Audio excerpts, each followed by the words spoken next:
بسم الله الرحمن الرحيم. وعلى آله المجتبى وعلى آله وأصحابه أجمعين. أما بعد فأعوذ بالله من الشيطان الرجيم. بسم الله الرحمن الرحيم. قالوا يا أبانا ما لك لا تأمنا على يوسف وإنا له لناصحون أرسله معنا غدا يرتع ويلعب وإنا له لحافظون. قال إني ليحزنني أن تذهبوا به وأخاف أن يأكله الذئب وأنتم عنه غافلون. قالوا لئن أكله الذئب ونحن عصبة إنا إذا لخاسرون. آمنت بالله صدق الله مولانا العلي العظيم وبلغنا رسوله النبي الصادق الأمين ونحن على ذلك لمن الشاهدين والشاكرين والحمد لله رب العالمين. درشد اللهم صل على محمد وعلى آل محمد كما صليت على إبراهيم وعلى آل إبراهيم إنك حميد مجيد. اللهم بارك على محمد وعلى آل محمد كما باركت على إبراهيم وعلى آل إبراهيم إنك حميد مجيد. سورۃ یوسف کا دوسرا رکوع چل رہا تھا. آیت نمبر 11 سے لے کر 14 تک آپ کے سامنے تلاوت کیے گئے ہیں. یہ 12واں پارہ ہے اور تیسرا پاؤ ہے. تو آپ فرمائیں کہ اللہ رب العزت سننے سنانے کے بعد، سمجھنے سمجھانے کے بعد ہم سب کو عمل کرنے کی توفیق نصیب فرمائے.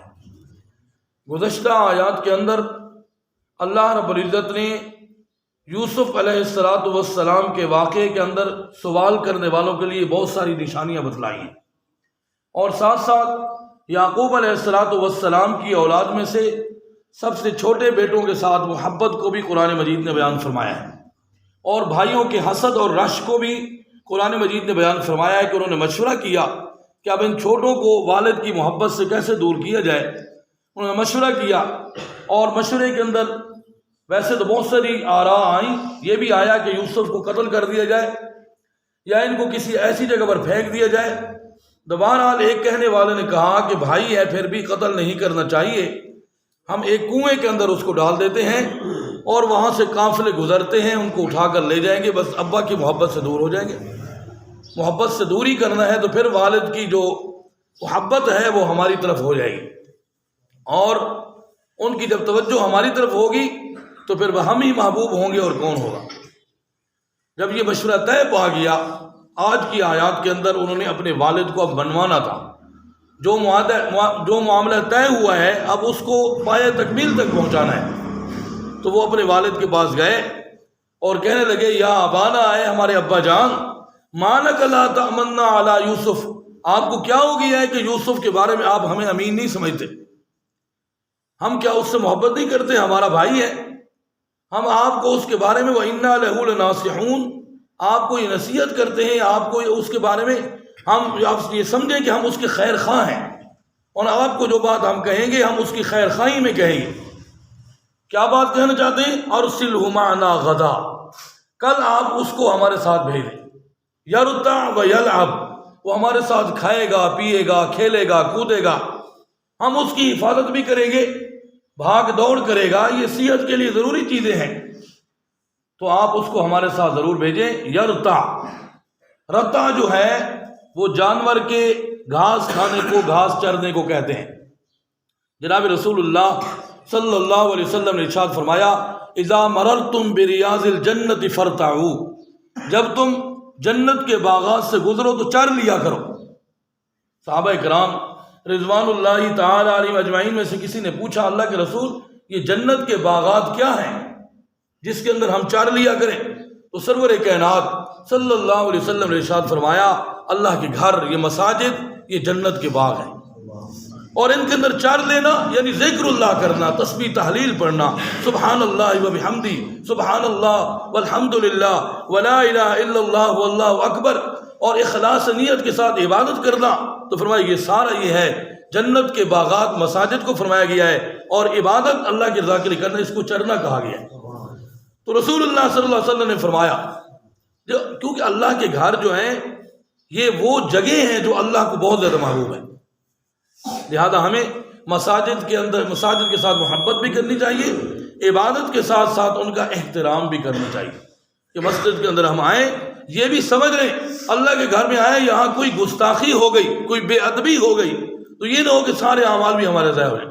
شور و غل کرنا، دنیاوی باتیں کرنا، فضولیات کہنا اور وقت کا ضیاع ایسے کرنا، یہ ساری چیزیں مساجد کی بے ادبی کے اندر شامل ہیں، تو اس سے احتیاط بھی ہونی چاہیے۔ بہرحال انہوں نے کہا کہ یرتا و یلعب، ہمارے ساتھ کھائے گا پیے گا اور کھیلے گا کودے گا۔ کھیلنا کودنا، حالانکہ کھیل کو تو اللہ کے نبی ویسے بھی لغو سمجھتے تھے، اللہ کے نبی کے سامنے یہ کہنا کہ یہ کھیلے گا اور اللہ کے نبی خاموش ہو جائے، تو فرمایا کہ کیونکہ صحت کے لیے کھیل بھی ضروری ہے، فضول کھیلوں کے اندر مشغول ہو جانا جس سے عبادت بھی ضائع ہو جائے، فرائض بھی جاتے رہیں اور اس کے اندر ایسا مشغلہ ہو جو بے ادبی والا ہو اور شریعت کے خلاف ہو، تو ایسے کھیل تو جائز ہی نہیں۔